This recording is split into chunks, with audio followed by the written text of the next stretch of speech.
In this lecture, we're going to bless our tarot deck to forge a stronger connection with the tarot and open up your intuitive channels. And I'm going to show you how to shuffle to get more accurate readings.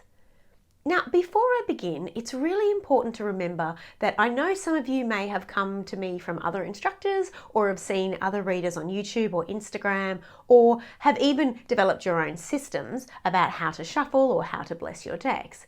One of the journeys that I would love you to think about as part of your intuitive journey with the tarot is that there is no right or wrong, as long as you're not harming anyone else. So if there is a system that really resonates with you that I'm not teaching, that's fine. Just stick to that system. What I wanted to give you was a blueprint of what I love to do and what I find highly effective in giving me accurate readings and connecting more strongly with my deck, as well as opening up those intuitive portals.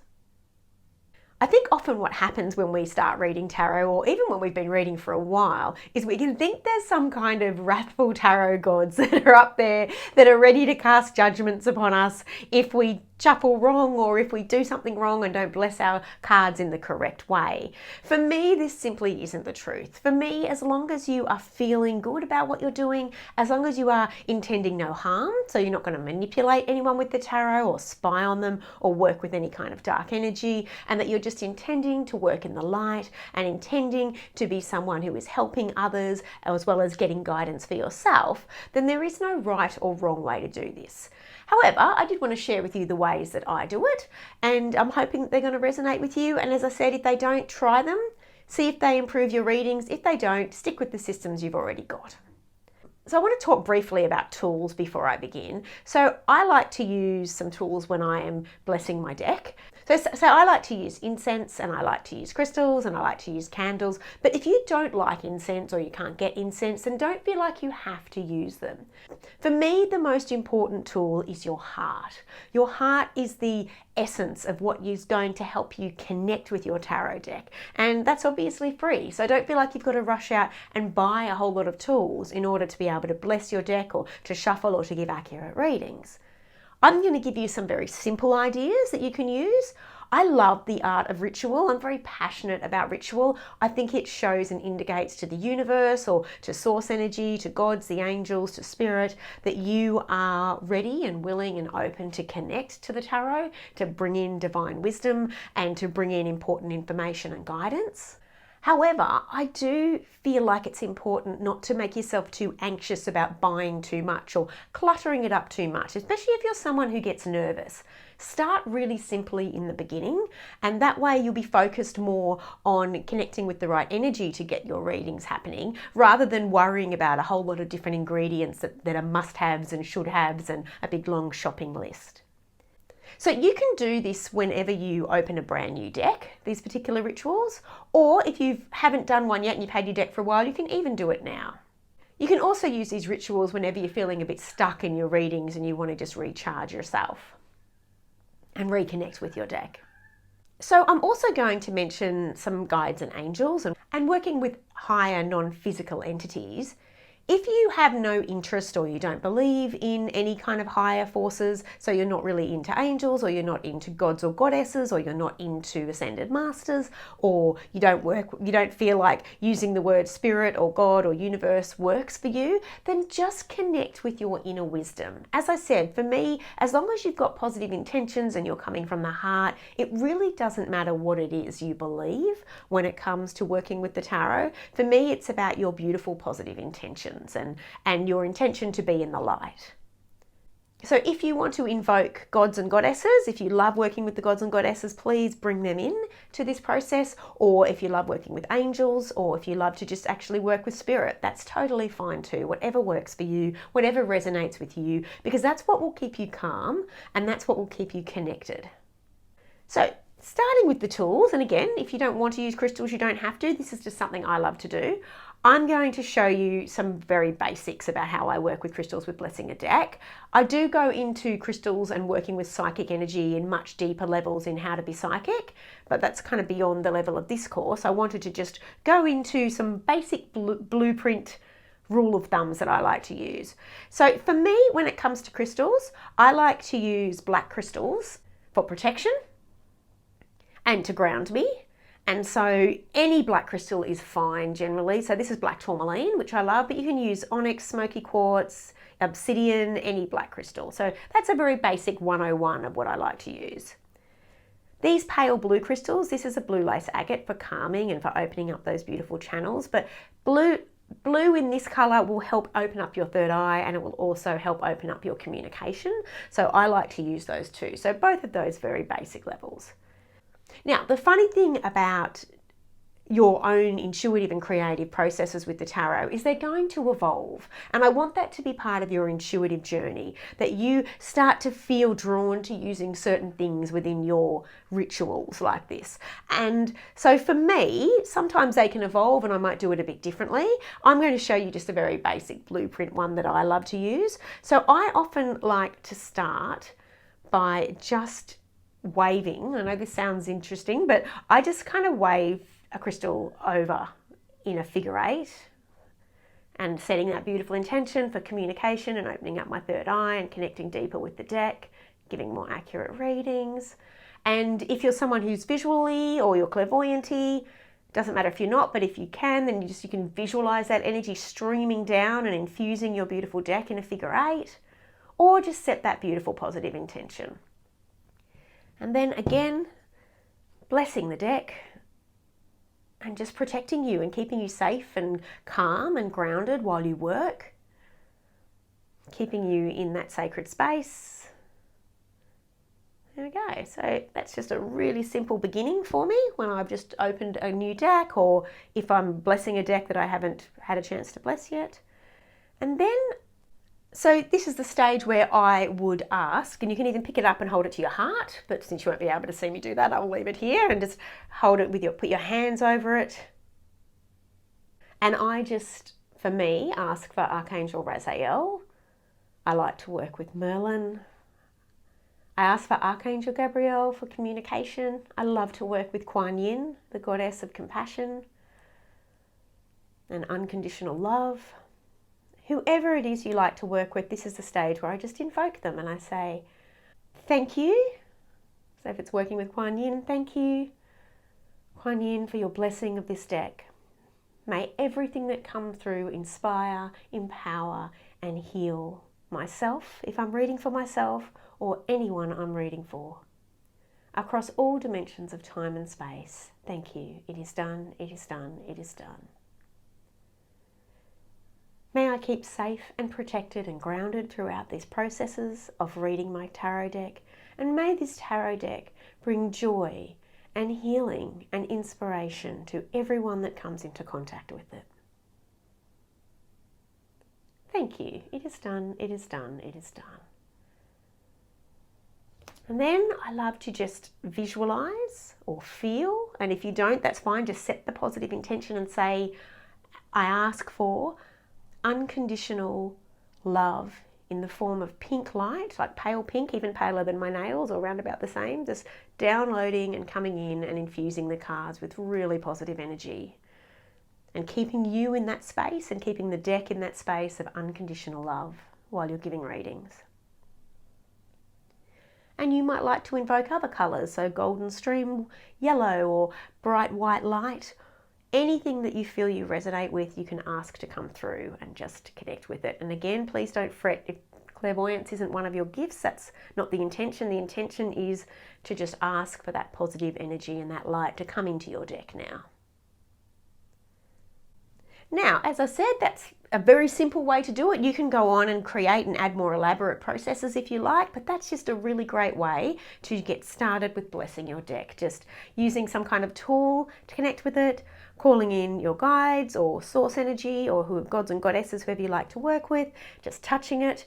And then my next process, and this is really important, this is I'm not going to say must have, I don't like must having anyone, but for me what works really well is I like to put my fingers on every single card. I love the sense of touch, I really do. Touch to me really opens up my intuition, and so I just love to make sure every single card has got my energy on it before I start reading. And again, you can even bless each card. Bless you, thank you, bless you, I'm grateful. May this heal, inspire, empower, help, guide, lovingly assist others to fulfill their dreams and myself to fulfill my dreams. There we go. So just touching and blessing, and that's all you have to do. You've got your energy on all those cards.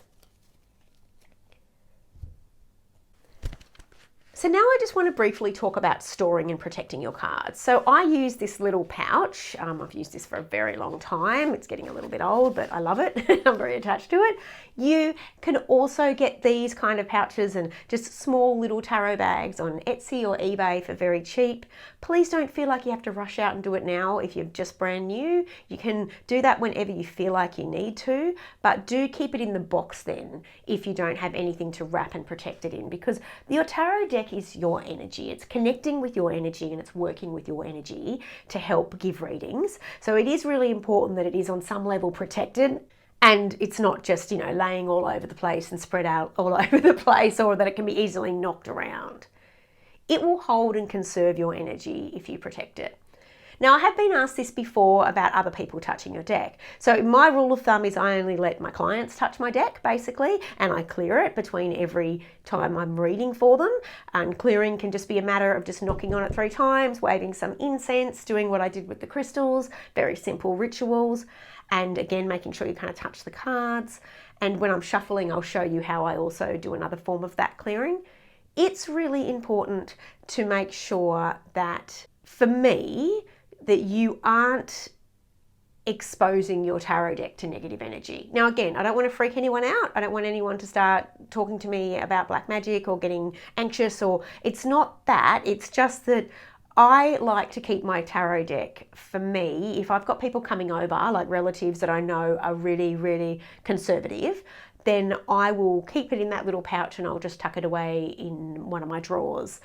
I usually have it most times on display in my spare room because it's only me and my husband living together, and then when my clients come in, that's all they'll see, so that's totally fine. It's contextual, it's where it's meant to be. Or if you've got a shrine, you can keep it on that, or an altar. However, if you know people are coming into your space that have stuff around the tarot, I would just protect it. Now, again, the world won't end if you don't, if you forget, or if it happens, that you just can't. But I would, as much as possible, aim and strive to keep it stored away and protected, even if it's in a little silk scarf, just somewhere private. Unless, of course, you are doing very public readings and it's in a public space. Now, I always remember this very funny thing that happened to me years ago with one of my very closest girlfriends, and I was cat sitting her house and looking after her kitty cat, and she had gone away, and the next day she came back, and this is about 20 years ago now, and I was full of enthusiasm and told her that I had done a reading for myself using her card deck that was on her dressing table, and this brief look passed over her face like I'd bet her cat something awful. Like, she just had this moment, and she recovered quickly because she's my friend and she loved me. But I realized at that moment that it is not a good idea to share decks. It really isn't. Like, as much as possible, it's like a journal, the tarot. It's like your diary, your spiritual companion. You do want to make sure that it's really you as much as possible. If someone else touches it, it's not the end of the world, but do just try to make that a rare occurrence. So now I'm going to shuffle for you and just do a quick 3-card spread. And in the next one, I'm going to do a 7-card spread when we look at doing a practical activity. So I'm going to act now as if I've got a client with me, but if you are obviously reading on Zoom or in a distance reading or for someone else on a phone line, then you'll be picking the cards for them. So you'll just ask that in energy. You can add that in at the beginning, that everything that comes through for the client's name is for their best and highest good, so you know that you're picking on their behalf. But in this case, we're going to pretend that someone's sitting opposite me.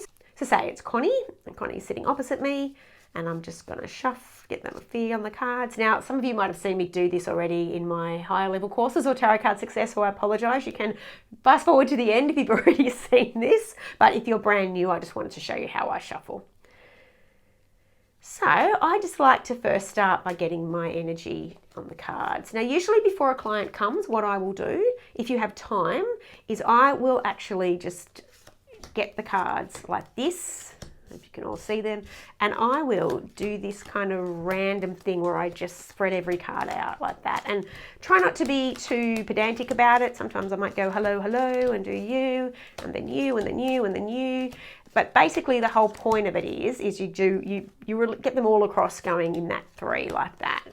Again, it doesn't have to be exactly precise. It's not like that. And you just get them all out. So again, you've touched the cards, felt them all, spread out that energy, and go like that. So I won't go through the whole deck for you now, but that's what I usually like to do until I've gone through and gotten to the bottom of the pile. Now, as I said, I would not do this in front of a client. This is what I would do before to prepare for the reading. Now, once that's done, so I would say that has been done, clients arrived, we've had a chat.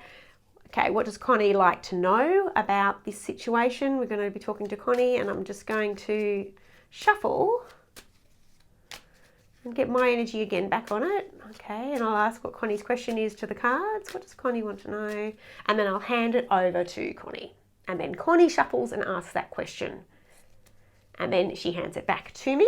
And then what I do is I divide it into 3. And again, this beautiful power of 3. So in the tarot, 3 is about growth. I'm going to talk about numbers more later, but 3 is also strongly connected with the goddess culture and the maiden, the mother, the crone. It's connected with the Father, the Spirit, the Holy Ghost. It's for a long time been a very holy number in terms of that power that it creates and connects. So I just divide that into 3. And then I ask Connie to point to a deck. Now, obviously, if you're reading for yourself, you're doing this for yourself. So say Connie's pointed to that one. You take this off. Now, if your deck gets a little bit sticky, funnily enough, I did a recording before here and I forgot to turn the microphone on. It seems to happen to me nearly every time I do a Udemy course, at least once. And the deck was really sticky. So I just cleared it again, and you can just knock on it 3 times, or again, wave some incense or crystals or something over it just to clear it. But this time it seems to be behaving beautifully. And then I will just spread that out. Again, don't feel like you've got to be perfect. Just like this, and I would ask Connie again to ask her question. I like to repeat the question a fair bit. If you don't want to do that, that's totally fine, but Connie, ask that question again and pick for me 3 cards. Now, you can do this from intuition, so you can do this where you feel like you go along and it just feels like it gets a bit warm in a spot. If you're worried about this system not work for you, just pick to where your eye is drawn to. That's my usual rule of thumb. So I'm just going to go like that for Connie. 1, like that, 2, and like that. Ooh, okay, Connie. Now there we go. So we've got 3 cards for Connie, and then I would just start interpreting it for her. And if I need extra ones, I pull it from this, not from the ones that I pushed away. So I pull it from this one there, like that, if I need extras. Now, when you're shuffling, say, for example, some people have asked me, how do I know when to stop? I actually just intuitively will hear the stop, or I'll feel it, or they'll get sticky. For you, just shuffle. If you feel like none of that's happening for you, just shuffle and shuffle and shuffle enough to get that energy going through it. But my rule of thumb is to try to shuffle until you energetically just feel a stop, or you hear a stop, and then you stop like that. So in the next lecture, I am going to share with you your first practical activity, and I'm very excited to do this with you. So I hope that's given you some help and inspiration about how to do a very simple blessing of your deck, and also how to shuffle for more accuracy and to forge that stronger connection with the tarot. I'll see you in the next lecture.